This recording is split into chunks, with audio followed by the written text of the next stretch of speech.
Good luck. Hello, everybody. My name is Lat Mackey, and this is Sequence Break, episode 48, TurboGrafx 16, with the one, the only. Where is it? Oh, God, no, it's this way. EvanGrill is here. Evan, how you doing, man? I'm doing great. Hi, Matt. Welcome. Okay, so we just mentioned it, but before the podcast started recording, 5th time on the podcast. I'm glad you counted because I was going to and I forgot. So, yeah. How does it feel to be this is your 5th time back on the podcast? I mean, it feels as good as it ever does. I am always happy to be here. I like talking to people about retro tech, so having it in an organized manner is really fun. I've mentioned it before, but basically Evan has been my go-to aficionado on everything. Every time I'm interested in a console or going back into hardware, Evan's the first person I ask questions, and is incredibly knowledgeable and also can send me in the right place and to do this and to do that. So I've always appreciated your guidance, and I'll say your friendship. You're probably one of my oldest friends I've known since doing the speed running and streaming things. So that's probably fair. I think I'm like the first person you met. So it is possible. Well, that's a good point. I don't know if I mentioned this the last time you were on the podcast, but like, I don't know if I'd be speedrunning.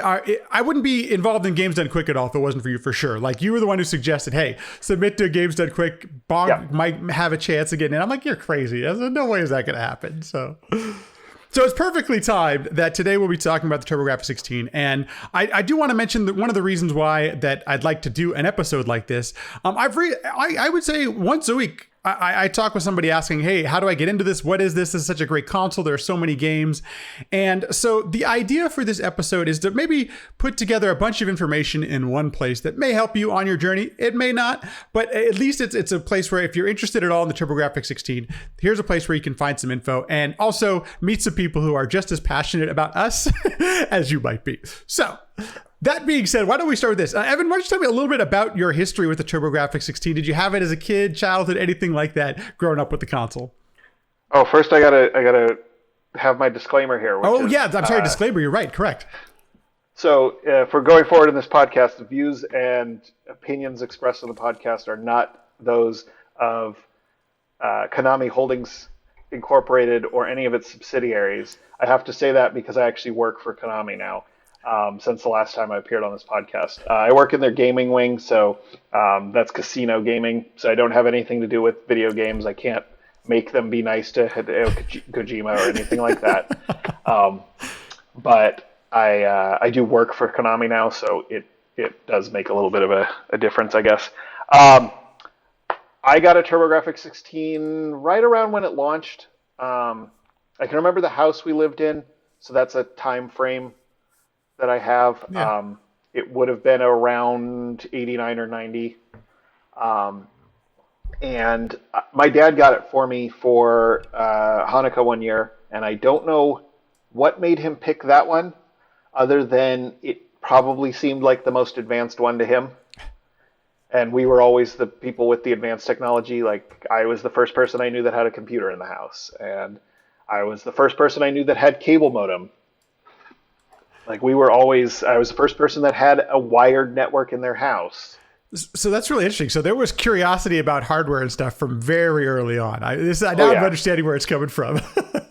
Yeah, and it eventually, like, that curiosity eventually led. I now have a degree in computer science and engineering, and I work as a software engineer. So, I've always been interested in electronics and tech. But the TurboGrafx 16 was one of the first consoles that I owned, and I had a handful of games for it. It was kind of a mishmash, it was just whatever games. We would go to Toys R Us and go down the aisle and lift the flaps up and read the boxes and just whatever looked interesting. I had a casino game. I had King of Casino, I had Vigilante, I had Victory Run, I had World Class Baseball, like a little bit of everything.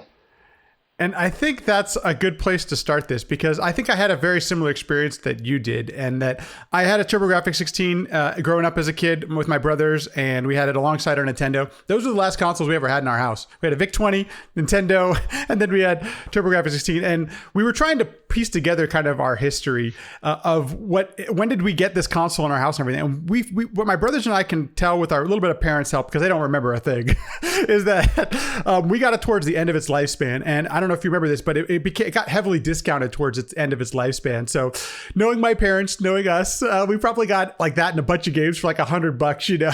So yeah, it was all put together in a package type of thing. Yeah, and you could still get at like Electronics Boutique and Funko Land into the late 90s, you could still get TurboGrafx 16 games used for a few dollars a piece. And I completely agree with that. You mentioned some of the games you enjoyed. I was definitely like a Bonk kid growing up. Bonk. Vigilante just for some reason sticks in the head. Did you play Vigilante at all as a kid? Yeah. Vigilante I had. I was not very good at it. It's a kind of oppressive beat 'em up because you're not on a 2D plane. It's a single line, and the enemies respawn indefinitely. Right. So you can get stuck in a situation where you're getting hit occasionally, but you're just not progressing. Right.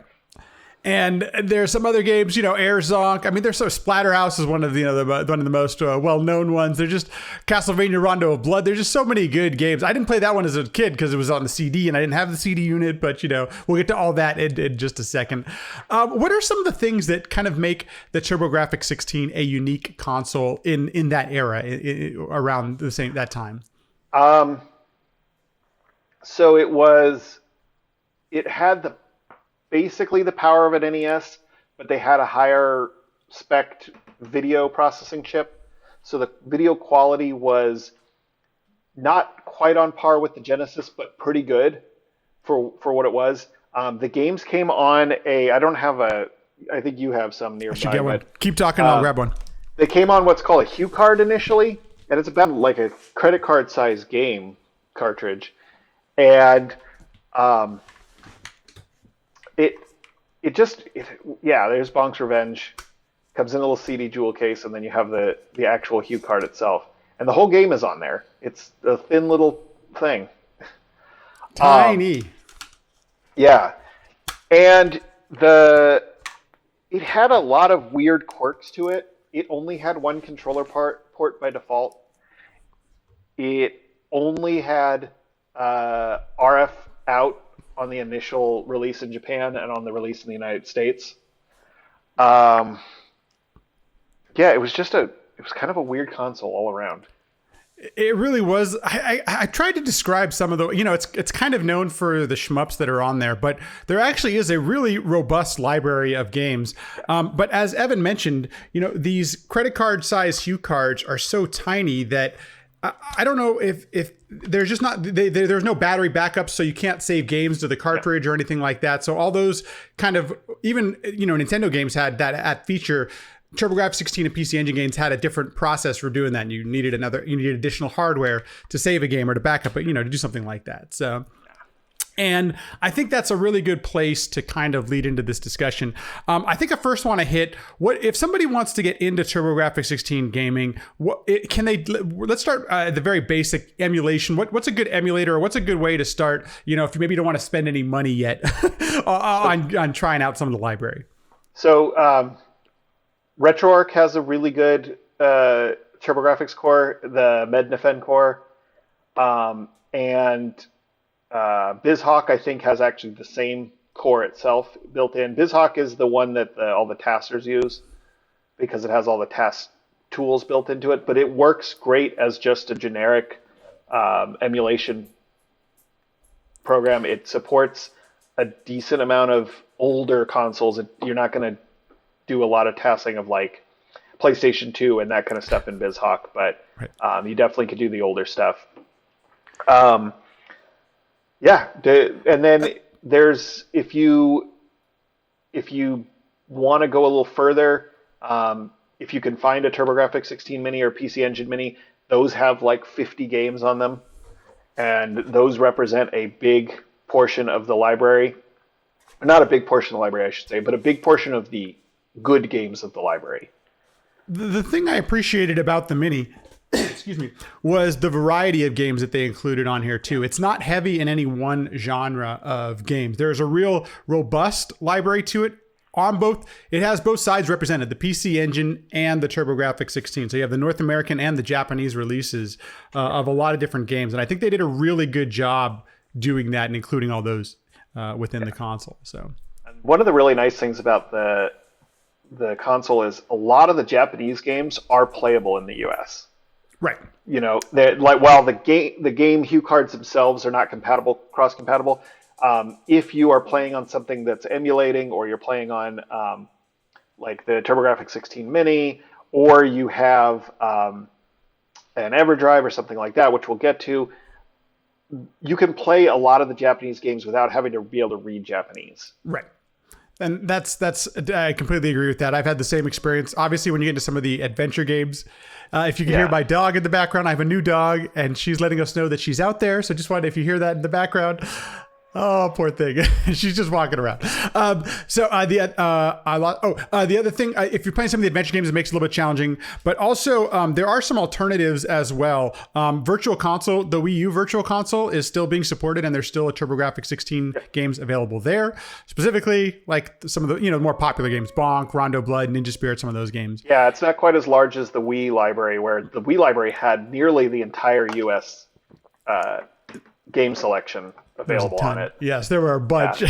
It's the upside and downside to a console with almost singularly first-party support. Capcom made some games for the TurboGrafx and PC Engine, and Konami did, and Namco, but Hudson Soft represented a huge portion of that library. So Konami buying Hudson Soft, and Konami's been happy to make any money they can from those games that are in their library and they're not using anyway. Right, they're not creating new games for it. And then finally, we'll mention is some of the alternative hardware solutions nowadays. If you're familiar with Mister, we did a whole episode on the Mister with Evan, and it emulates TurboGrafx 16. It's not. Do we call it emulation? I'm not sure what the right term is, but it's not quite the same as computer emulation. It's an FPGA based console, so it's a hardware emulation. It's pretending to be the actual hardware, and it's very robust at this point. It supports TurboGrafx CD and PC Engine CD. It supports Super Graphics. You can play the entire library. Yeah.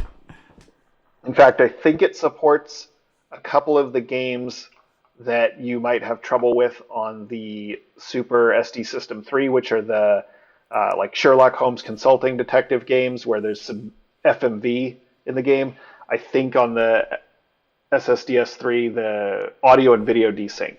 Yeah, there's a couple of audio issues on the SSDS3, so that's great that the Mister is just plowing through that and is able to hook it up no problem. Aquas has been loving the TurboGrafx 16 CD core. It looks great and it sounds great and it plays wonderfully. I've only had a chance to spend a little bit of time thanks to Evan, but watching others do it on stream and play with it, I mean, the thing's a beast. It's rock solid with the TurboGrafx 16 stuff, it looks like.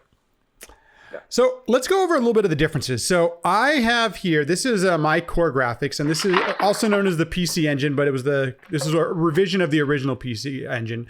I have the Japanese console. Evan has the North American console, as everyone knows, the TurboGrafx 16 here in the States. So and my famous $20 TurboGrafx that I bought like 2 years ago. I'm going to have you share that story because I think it's interesting when you're trying to actually go look out for things. You know, what should you be looking out for? All those guys. We'll come back around to that one. Both of them only have one input. And so there are accessories. There's the Turbo Tap for both consoles that allow you to hook up to 5 controllers actually at once, which is kind of cool. And we have played Bomberman. That's really one of the the great ones to do. Yeah. Unfortunately, the controllers are not cross-compatible. The American uses the full-size DIN where the... in fact, I have my adapter here. So this would be the TurboGrafx 16, and this is the PC Engine one. So and interestingly enough, both of these output differently, just natively. So on this PC Engine, or on the core graphics, there's what looks like a Genesis 1 style output. It actually is. Or is that Genesis 2? Genesis 1. Genesis one, yeah. Yeah, that actually, and that'll give you composite right out of there. That's it came with the console, I believe. But on the TurboGrafx 16, I think it's RF, if I remember correctly. It's just RF on the side here, but this is a good opportunity to talk about all of the non-Duo versions have this expansion port on the back, and the expansion port has built into it RGB, composite, and composite video pins, as well as audio. So you can get, there's some Chinese knockoffs of this. This is the DB graphics booster from DB Electronics. It has pins or sockets that go onto the back there, and then it has composite video and audio, S-video, and then it has a Genesis 2 style output that has RGB and composite video.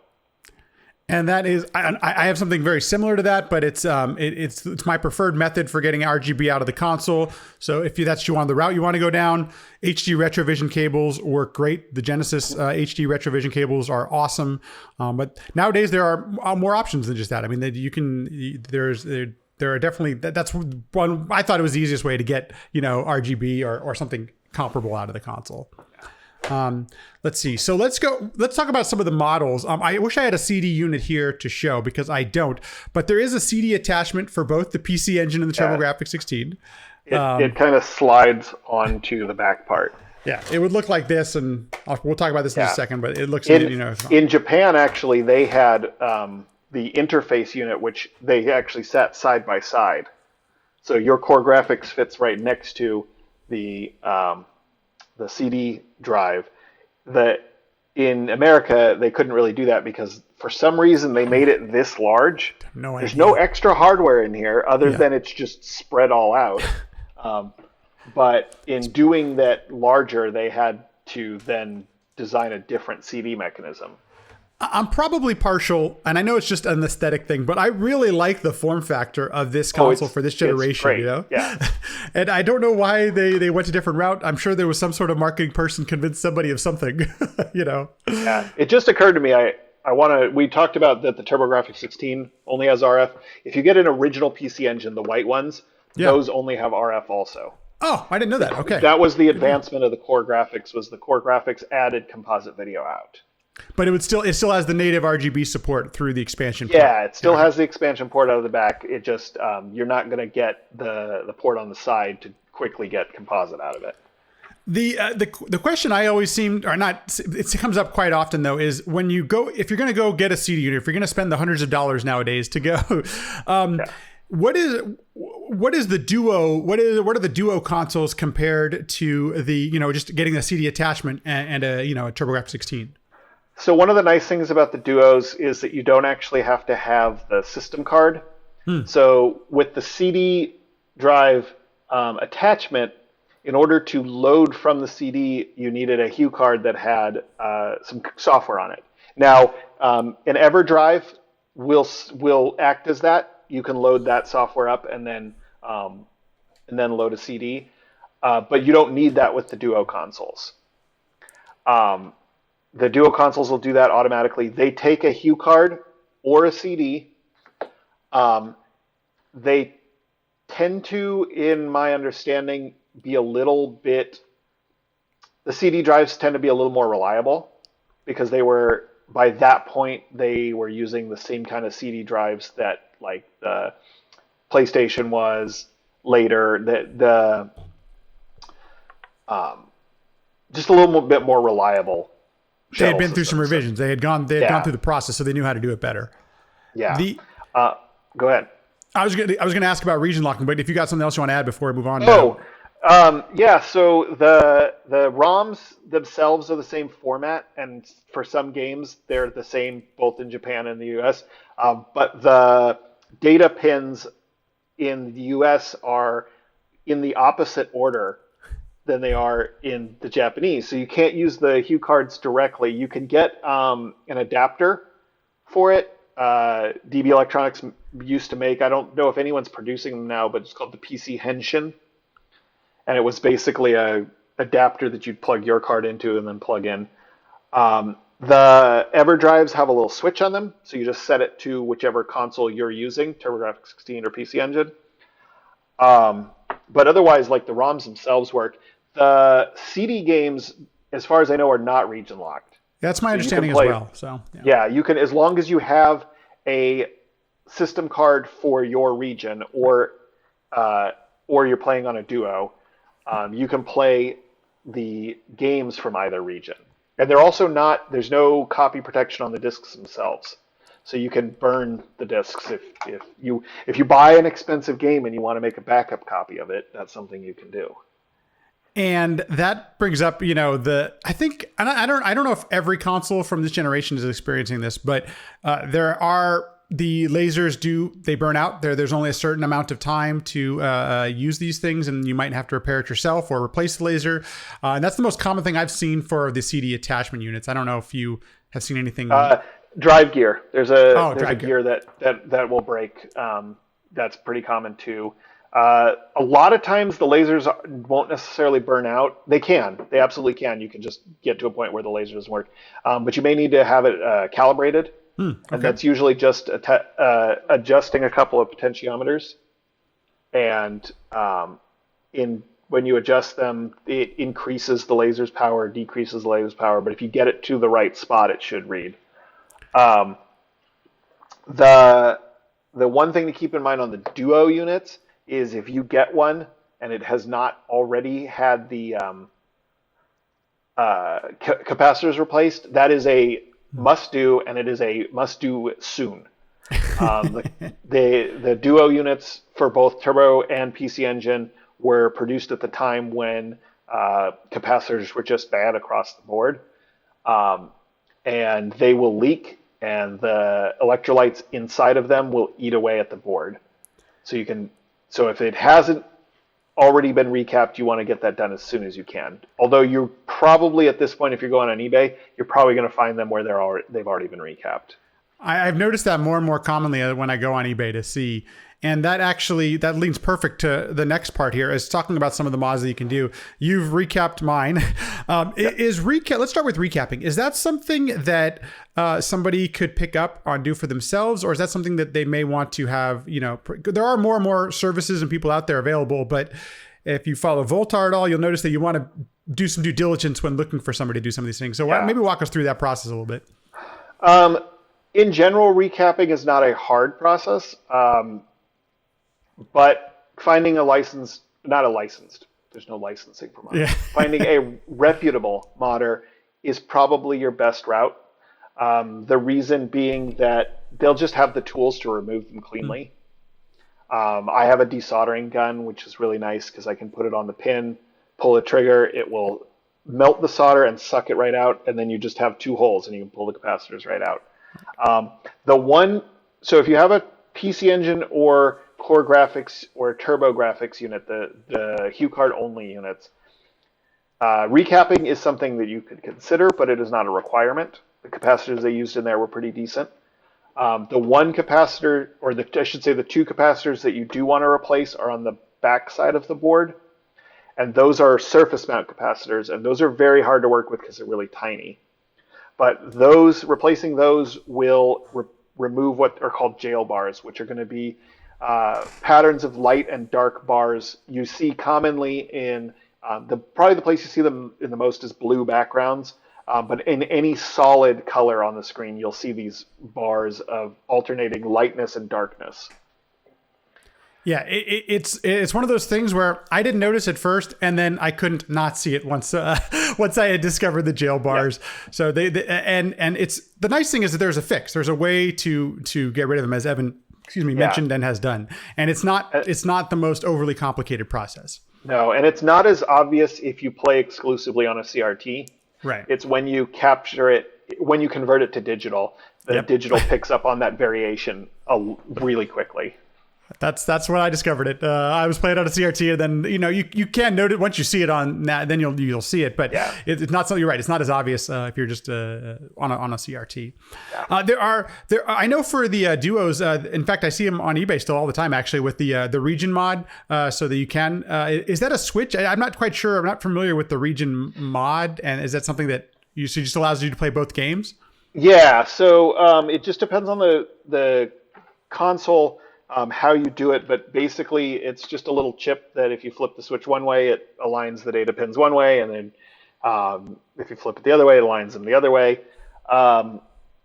It's not an incredibly difficult install, but again, get a reputable monitor to do it. I have one that I have not installed in this yet. I also haven't recapped this one because it's working. I haven't touched it yet. It plays the games. It works. Yeah, I'm going to eventually. The one nice thing is in the TurboGrafx 16, the Hue card is actually soldered directly to the board, the Hue card slot, all in one unit. Whereas on the PC Engine, there's a long ribbon cable connecting the two. And so when I was recapping Matt's, that ribbon cable disconnected, it actually disconnected, and I couldn't get it working, and I ended up sending it back to him, and he's like, hey, it's not working, so he sent it back to me, and then I opened it up, I was like, oh, this is what's wrong with it. And so I had to get in there, and I had to strip the little wires on the ribbon cable and get them in. I would recommend to Matt never open that thing again, because I don't know if it would survive and open. But yeah, just that specific. But although we could always probably get a new internal and then just replace it. But so I do want to mention that before I started speedrunning, I wasn't much of a collector of any sort of retro games. And I guess now I consider myself a collector, definitely of the TurboGrafx 16 and PC Engine. After, as a speedrunner, I try to own all of the games that I speedrun, at very least have physical copies of those. Yeah. And so I've looked and I've learned many different places to go looking for games and for hardware and accessories and all kinds of that stuff. You mentioned you have a little bit of a story. How did you pick up your... Okay. How did you find your TurboGrafx 16, and what are some of the things that you were looking out for and that maybe others should be looking out for if they're going to the internet to buy some of this stuff? Okay, so I don't recommend doing what I'm doing unless you're someone that's willing to risk money. But I have an eBay search for in the video game consoles subcategory of doesn't work, won't turn on, no power, untested, junk, any of those words appear in the search, it'll show up for me. And the nice thing is I've been able to find consoles very inexpensively. Like I said, this guy was $20. It was quote unquote untested. I plugged it in, I put a Hue card in, turned it on, and nothing happened. I was like, okay, I kind of expected that. I pulled the Hue card out, I put a little rubbing alcohol on it, put it back in, pulled it back out, did that 3 or 4 more times, then pushed it back in, turned it on, and the game started. Oh my gosh. You had to open up the thing. Nope. It was just straight up that the Hue card slot was dirty. And that's a common, if you do happen to see eBay listings, like I said, you're going to be risking money if you do this, so do it at your own risk. But if you happen to see eBay listings for TurboGrafx 16 or PC Engine units that display just a white screen, that's a common sign that the Hue card slot is dirty. It's just not reading the game, basically. So the video chip just defaults to showing a white screen. I have another TurboGrafx 16 that there's something wrong, I think, with a couple things, but one of them is the sync. So I think it's actually the VDP that's bad. And it just displays like a serrated blue screen that's out of sync. And is something like that fixable? I mean, can you find replacement parts that would? Because I assume that needs to be replaced. Okay. Yeah. I don't think you can find a replacement VDP. I mean, I could buy a 4-parts console and desolder it and then put, but you're not. None of these chips are going to be ones that you can go find out in the world. They're almost all going to be no longer produced. At least all the custom chips.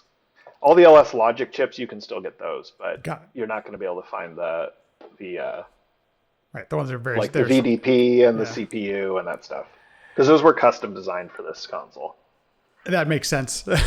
My experience, so I've bought off eBay I've been pretty fortunate on my eBay purchases. I've also used Japan auctions. I use JAUCE, JAUCE to purchase, but there are many different sites that'll proxy for you to purchase through Japan auctions. Some things that my experience, just so y'all know, to import something if you're in the States or anywhere else in the world, it can get a bit expensive on the shipping end. So if you're looking for a deal, just remember to factor in the extra expenses of importing something and the extra amount of time. Like it sometimes takes me a month to get something from whatever price you see, expect probably another third, about a 33% markup for their processing fees because they did the bidding for you, and then their shipping and all that. So yeah, I bought a AV Famicom and it was like an extra 30 or 35% to replace it or to get it over here. Absolutely. And to purchase on Japan auctions, you need to be a resident of Japan. So one of the things I also wanted to mention too about the Japan auctions, I actually got this, and we haven't even talked about the controllers yet for the console, but this is one of the ones that I got off of it. And this is a Hori Fighting Commander 6 button. We'll get to that in just a second. Okay. Let's talk about the basic controllers of the TurboGrafx. Here's my PC Engine controller. And, obviously you're not going to be surprised here. There are turbo switches built into the controllers. That is absolutely essential and part of it, even though the original PC Engine did not have turbo switches in it. The very first model of the PC Engine controllers did not have the turbo switches. So you may see controllers out there without the turbo switches. If that's what you're looking for, then just be aware. But there is a model without turbo switches, and it's the original PC Engine controllers. I have here a TurboGrafx 16 controller, which is not dramatically different. This happens to be a recreation by Old School. I think, Matt, you have one of these. Yep. They're decent quality. The select and run buttons are a little mushy, but otherwise all the other buttons have a decent clicky feel to them. The turbo functionality in this functions exactly the same as the original controllers. It uses the same little LS counter chip to do the turbo. So if you there's no variation, whereas like the new wireless ones that they're coming out with that are the 8-bit DO ones that are going to come with the turbo, what are they calling that thing? The Analog Duo. Yeah, the Analog Duo, there you go. Yeah, that uses a different chip, at least if it's the same design as the wireless ones that they came out with for the TurboGrafx 16 Mini. That uses a different method. Now it can be set to roughly be the same turbo speed, but it's not exactly the same. This is designed. The fast speed is 2 frames with the button pressed down, 2 frames with the button pressed up. The slower speed is 4 frames with the button pressed down, 4 frames with the button up, and it alternates between the two. That may sound like we're nitpicking a little bit, but actually it does affect some really core gameplay elements in a fair amount of games. And one of the biggest ones I remembered right off the bat was Bonk's Revenge. So it's a very popular game, Bonk's Adventure and Bonk's Revenge. The way that you spin holding down the turbo button is different when you don't have the correct turbo assignments. So the faster you can turbo spin, or the turbo press, the faster or slower you're going to move as you spin. And just a couple of word and notes on my experience with the Old School, and I also have a Hyperkin. They're basically the same parts, interestingly enough. I actually opened them up. They're the same exact rubbers and plastics inside. Okay. For casual gaming, it has been great.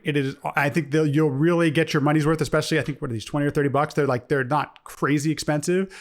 As a speedrunner, I've gone through these things very quickly. So just to if you're looking for longevity, and also if you speedrun, you may not just realize what you're paying for, that you may have to replace some pads and you may have to do some of those. Those are simple enough modifications that even I can do, and I can't solder or anything like that. But just want everyone to be aware that there are some issues in that. Is it the rubber that's wearing out? Yeah, it was the rubber that was, yeah, exactly. Is it tearing? Is that what's... Yeah, it ripped pretty quickly, interestingly enough. Tearing, yes, you said tear. I think, yeah, it teared. Yes, exactly. That's exactly it's not...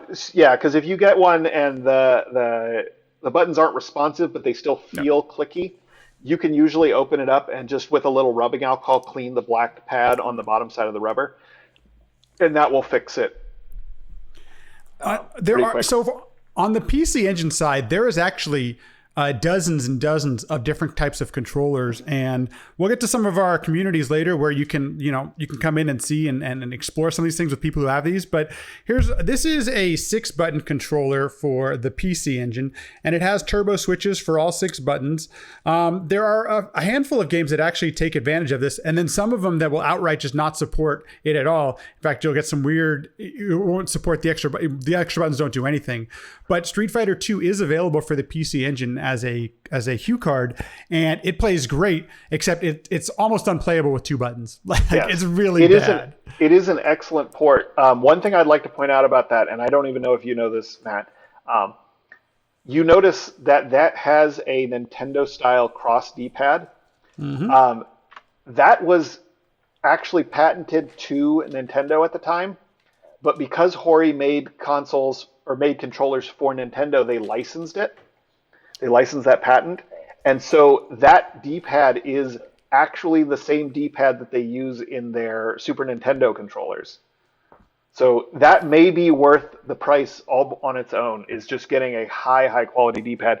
Because believe me, the D-pad on this is not bad, but that circle D-pad that every other console had to use because of that patent will never live up to the cross D-pad. It just never is responsive.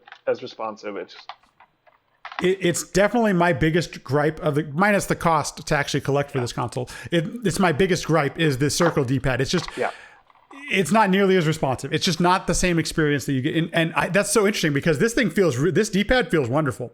Yeah. The thing it's tough to tell on video, but this is the where the buttons are placed for this are actually slightly wider than where the original one is. So it feels slightly bigger in your hands when you're playing with a controller like this. There's a couple of companies make them from the time. Hori made one, and I forgot the other one, but there's another one where Avenue. It's a 6. There you go, Avenue. Thank you. Good call. Yeah. Epic Neon Ninja Monkey, if you're familiar with him, he plays on an Avenue 6 button for all his world records on PC Engine games. So, the other nice thing about that Hori pad is, as you can see, it is the same shell as the one they made for the Super Nintendo as well. So it feels like a Super Nintendo. Yeah, they just it doesn't have cutouts for the L and R buttons because there's no L and R buttons. Yeah, if you compare that, it should be exactly the same size. I think you're totally right. Oh my gosh, look at that. Yeah. I'm not doing a good comparison here, but because my fingers are all over it, but yeah, you can see.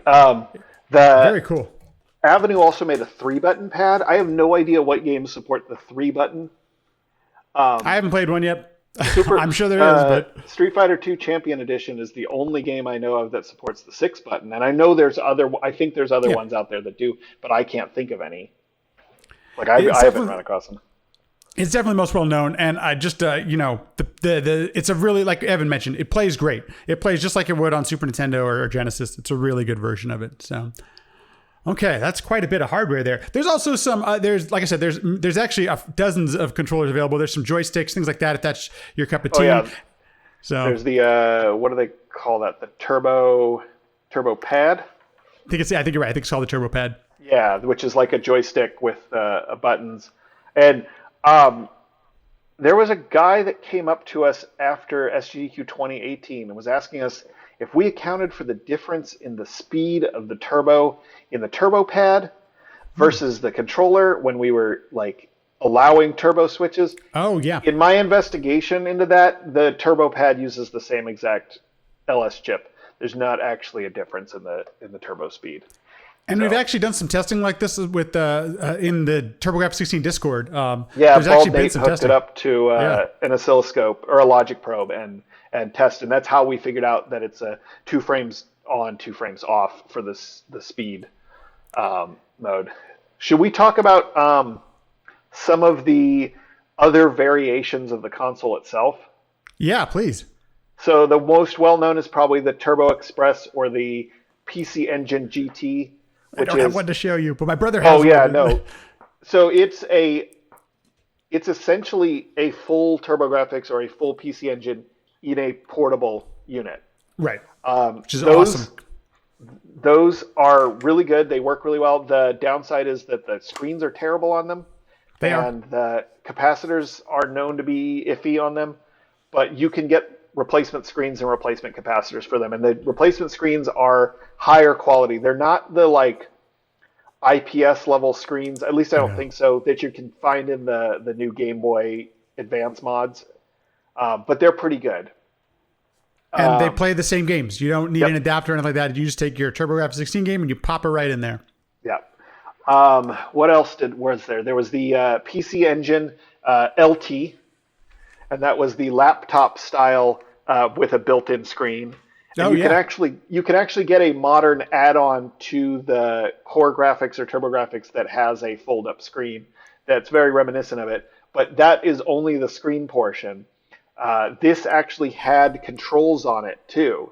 So it had you could play games completely on it as if it were like the Turbo Express, but it's about the size of like a portable DVD player, if you remember those. What else? Oh, the Super Graphics. Yes, you mentioned earlier the Super Graphics. I think Aquos might have one, but the Super Graphics was a late release, poorly supported hardware revision. It has a little more power, and it played any of the, I believe, 6 or 7 games made for it. I think there were 6 made for it, and then 2 more, the Darius games, would support it if you plugged it into a Super Graphics, but also worked in the TurboGrafx or PC Engine. Okay, I misspoke. But one of the, I know one of the games, Aquos runs one of the Ghouls and Ghosts, and that's, I know, one of the more well-known games for it. But yes, you're right. 1, 2, 3, 4, 5 games. 5 games. And then 2 Darius games. Yes. Wow. Recently, this is something in the last month, there was recently released a new game for the Super Graphics CD. So while the Super Graphics could support a CD add-on, they made a special one because of the shape of the console. It didn't support it. The ones that existed at that point, they had to make a new one. It didn't have it. There were no CD games released that utilized the Super Graphics added hardware. But recently, I believe it's called Space Ace. No, it's not called Space Ace. It's Space Ace is that's the Don Bluth. Dang. Yeah, I know what you're talking about. But what's the name of it? Yeah, while you're Googling it, I'll mention also that on the core graphics, there's actually multiple variants of the core graphics model, interestingly enough. And from my understanding, there's only slight variations, nothing that will limit the amount of games that you can play, or it's also the same display output. So what's the name of it, Evan? It's Space Ava 201. Nice. And it requires a Super Graphics and a CD, but my understanding is it will work on the Mister. It will work in most of the emulators. Just the way that they're set. Whatever the CD asks for, if it asks for Super Graphics hardware, the emulator just provides it, basically. Wow.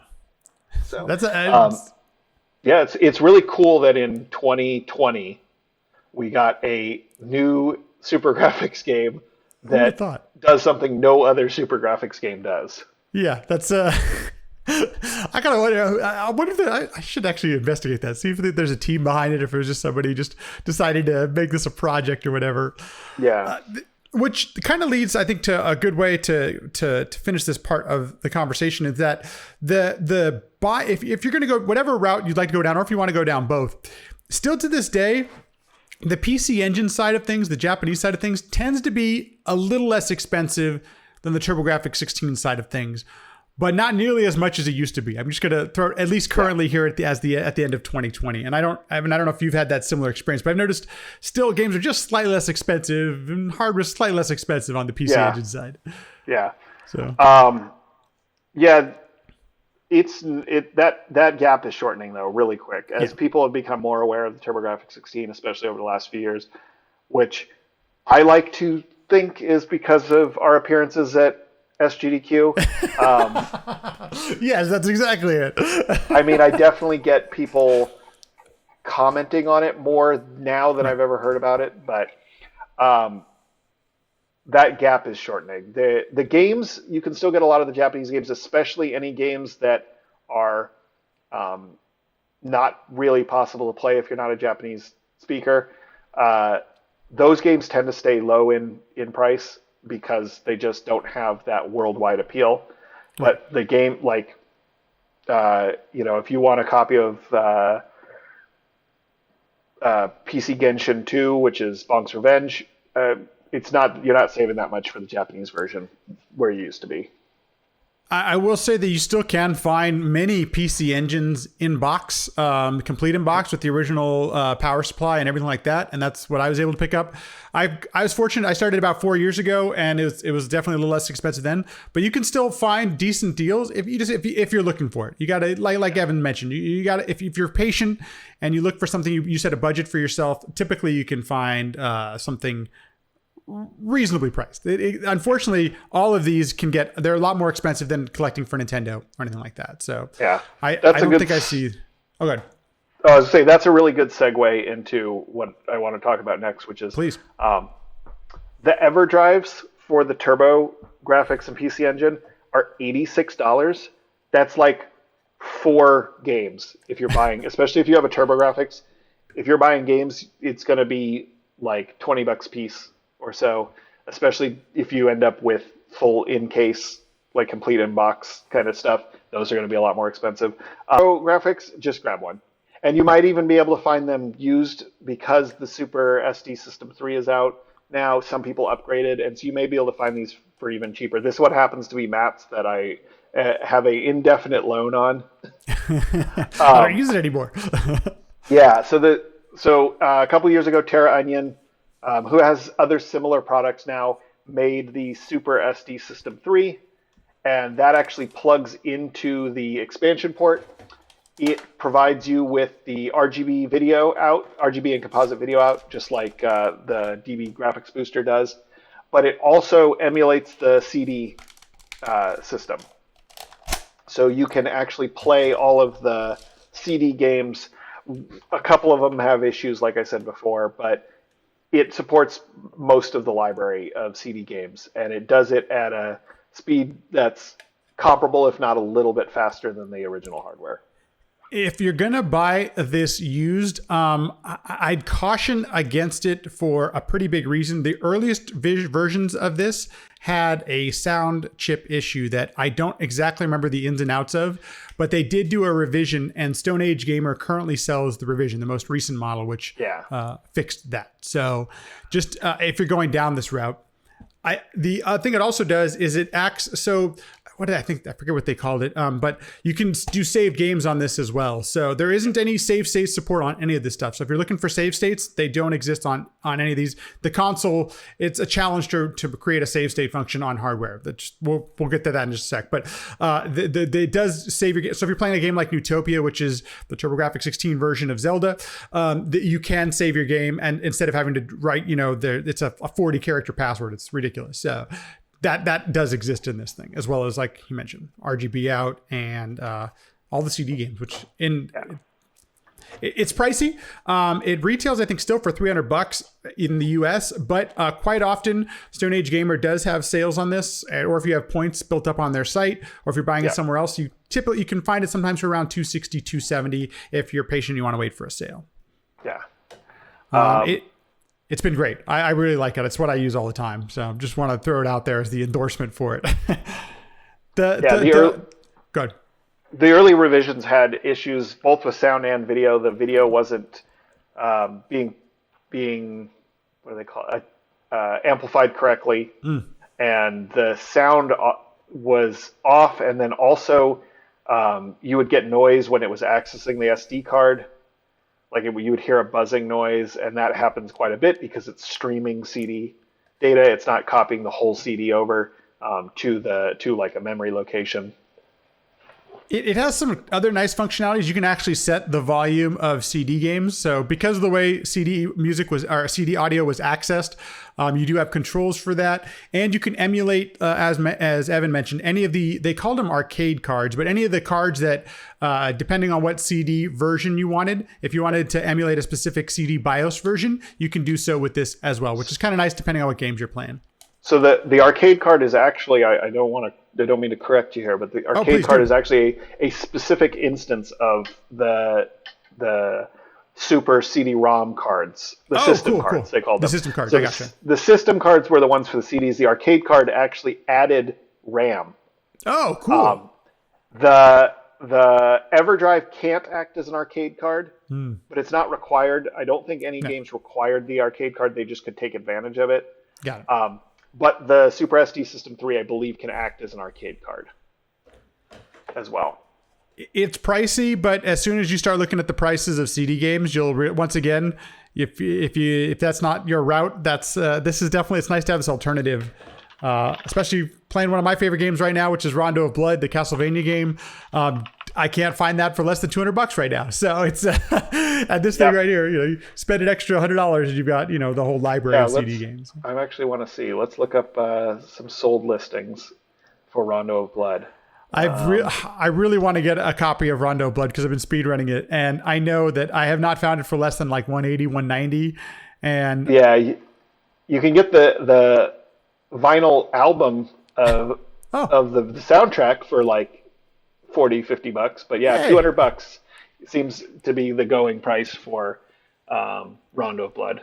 So I think that's yes, and that's just kind of comes with the territory for TurboGrafx 16 stuff. It's probably one of the more. I mean, it's probably maybe one of the most sought after games. Even though it's interestingly, it's not the most expensive game by not even close. I mean, there are some games that go for $1,000 on the console, so it's but definitely one of the ones people like and want, and for good reason. It's definitely one of my favorite games on the console. It's absolutely great for casual, for speedrunning, for everything you could think of. It's got it all going on.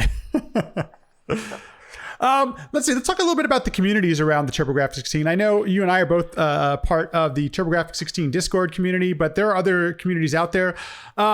What if somebody was wanting to, I guess I'm probably just setting you up for this question, but what are some places people can look at and go to for some information and maybe to share some of their passion with others? I mean, for all these things, the Classic Gaming Discord is a good place to recommend, but I feel like they are so broad and so highly populated that you may just get lost in the sea. So I do thoroughly recommend the TurboGrafx 16 Discord that I guess now you and Enemy run. Yes. I guess you guys are the administrators. We're not active every minute of every day, but there's a lot of discussion. We have a buying guide section that talks about like what it's a lot of the same stuff we're talking about on this podcast, but you can ask questions and we'll happily point out where you want to go or what you want to be looking for, that kind of stuff. You can promote your stream there we ask that you promote streams that are TurboGrafx 16 and not just every stream you're doing. But it is a very nice place, and the people there are, I would argue that the TurboGrafx 16 community is probably the most inclusive and the most welcoming of any of the communities surrounding this kind of stuff that I've been a part of. Big Mike says, join that, then never post except to plug your stream while pinging everyone. Works every time. He may be talking about somebody who recently just joined the server not any of us are going to go there anyway, but true fact. There's also there is some TurboGrafx 16 discussion over on Reddit. I don't participate as much in that, but I have seen it, and there's some interesting developer chat there that I've been made aware of. So there is, interestingly enough, there is a small amount of hacks and homebrews that exist on the console. In fact, if you go to the internet, you can actually play Super Mario Brothers 1 on the TurboGrafx 16. There's been some really interesting hacks and homebrew development that's been done. I'd love to support it more, but I know we're a small group of people. So, but there's also that exists. There's also another place I'd mention is the Speedrun Com Leaderboards, where some of the games do have their own game discords, such as like Splatterhouse and Bonk have their own discords. But there's also, if you were to go on like the Legend of Hero Tonma, because that's a game I run, you can click on the TurboGrafx Discord to get through there if you're into the speedrunning thing, and another place for people to hang out, chat games, and all that kind of stuff. I couldn't agree with Evan more about how friendly it is there. And like I said, not the most active all the time, but very supportive. And we've been fortunate enough, especially over the last few months, we've had a lot of people speedrunning these games at various marathon events. Princess Zod just had Bonk's adventure in Fleet Fatales over on the Games Done Quick channel. Okay. Vonnie has been running Newtopia everywhere. Power Up with Pride.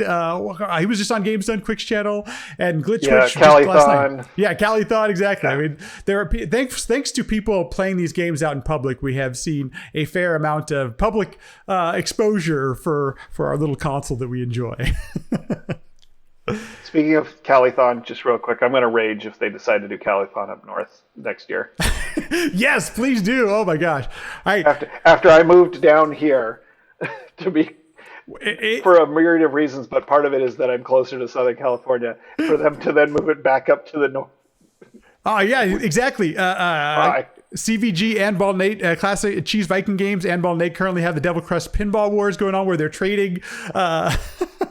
Is it high scores or speedrun? I can't remember what they're trading back and forth right now, but there's just a bunch of great stuff happening within, and it keeps the games alive. It keeps the community alive. Fastest to 5 million. That's what it is. Thank you, Cheese, for reminding me. I'm also going to encourage anyone at all to try and break the world record for most points on Airzonk. We won't get into the details of why I'm encouraging people to do that, but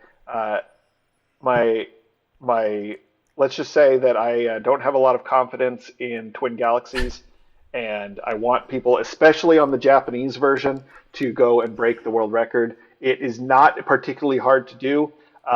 We just haven't had anyone really attempt it. The fastest speedrun times tend to be within like less than 1% of the world record for points. So I think if somebody actually took an extra minute to try and kill everything as they played through the game, we'd see a new world record. Thanks to Memory Tasks and Easy Games, we've actually had some task support for some of the games on the TurboGrafx 16. I don't want to forget to mention them. And I will say that because our community is so small, a lot of the games haven't been completely broken. Some have, but not many. And Castlevania Rondo of Blood is probably one of the most supported games on the console as far as speedruns go and community support.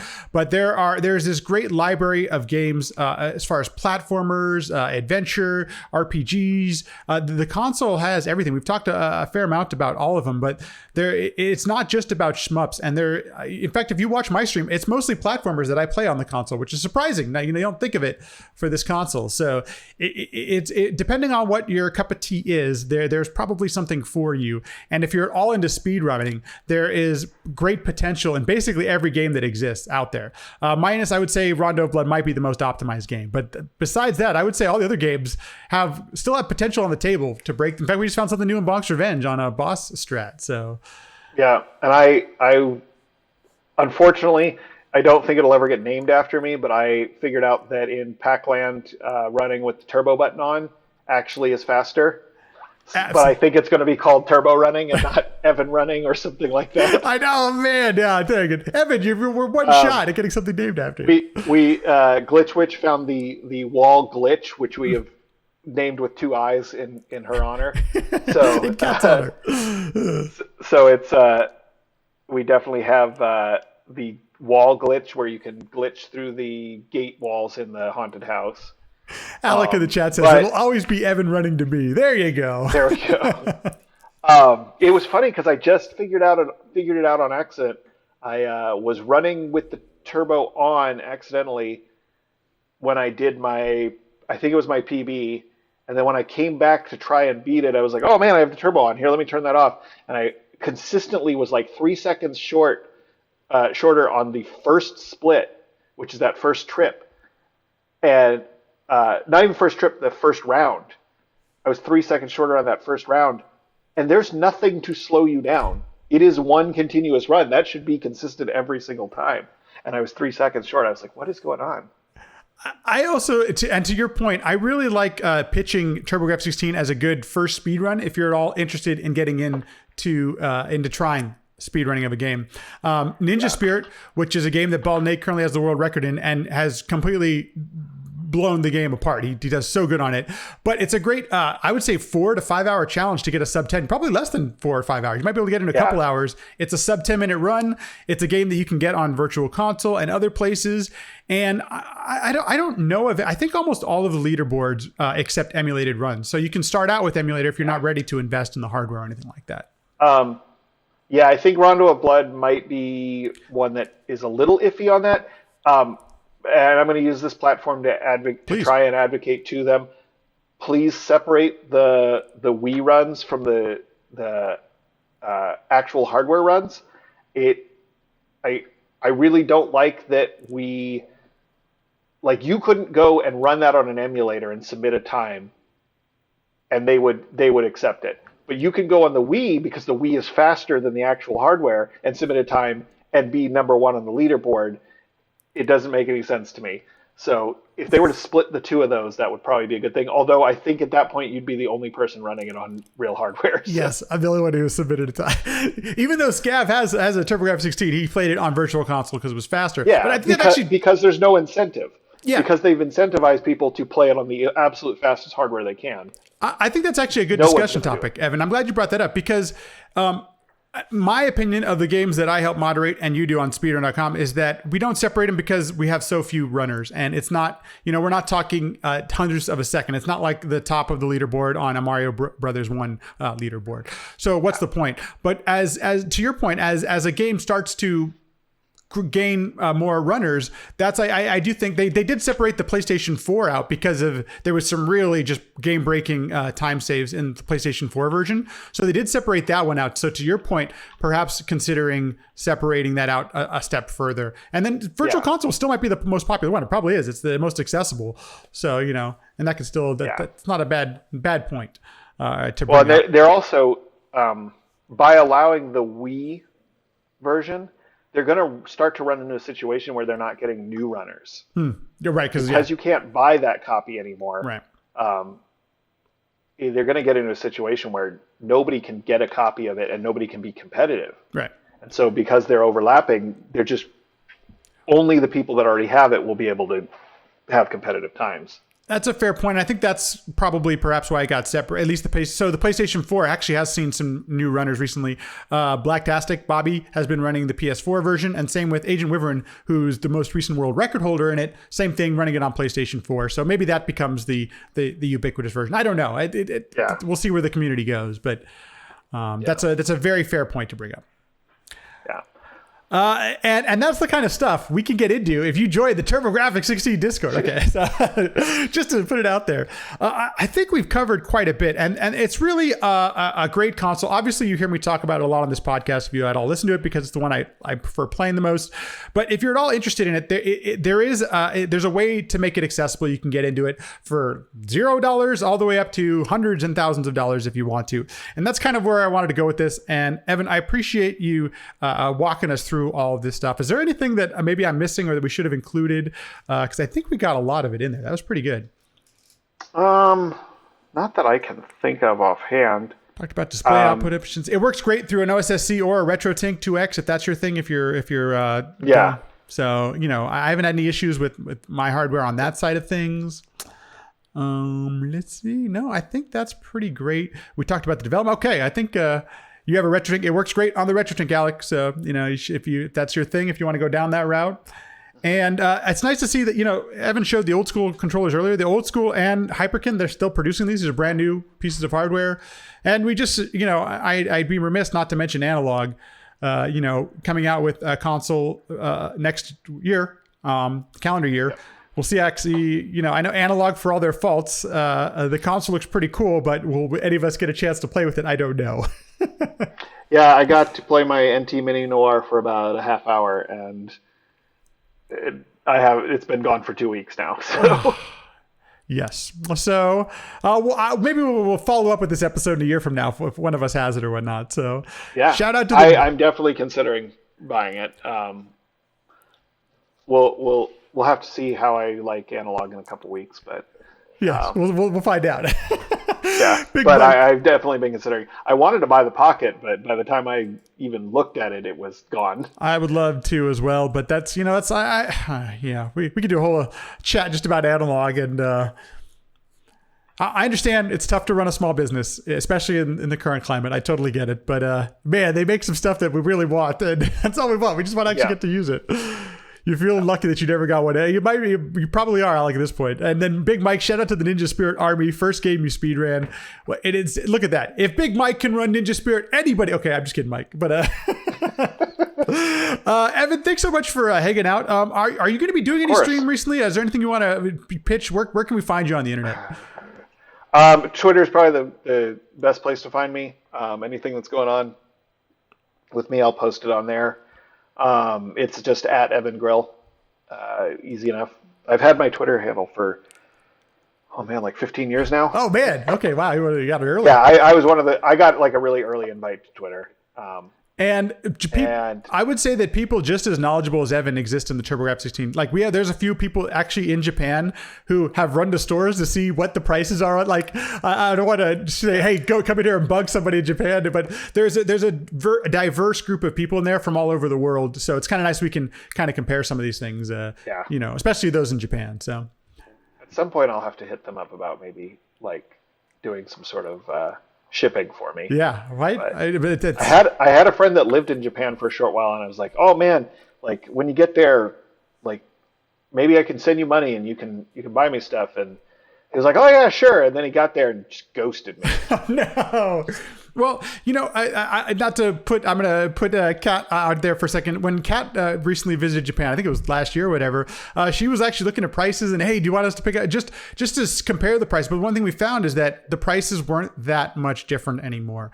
Like, there are retro shops that you can buy PC Engine stuff in the store, but the prices just weren't that different anymore, so. Yeah. And 2020 has made the prices of all things retro go up. Yep. Across the board. That's just 20 to 30%. But if you just want an intro, and I keep seeing the mini go on sale, I have enjoyed the snot out of this thing. It does have save states, and there are some input to lag issues I have found, but otherwise, if you've never played with the console, you won't even notice the input lag. So if it's your only experience, it's really a great package, especially for the price. So. Okay, Evan, thank you so much for joining. I appreciate it, and thanks again for doing this, man. Thanks, everyone, for listening and watching. If you're enjoying the podcast, subscribe, leave a review. All those things go a long way to helping out the podcast. If you'd like to continue the conversation, I'm on Twitter @LatMackey, or you can also join the LatMackey Discord, where we have a sequence break channel. We talk about guests, we have questions. It's really interactive, really fun. Please feel free to stop on by. Thanks so much. See you in the next one.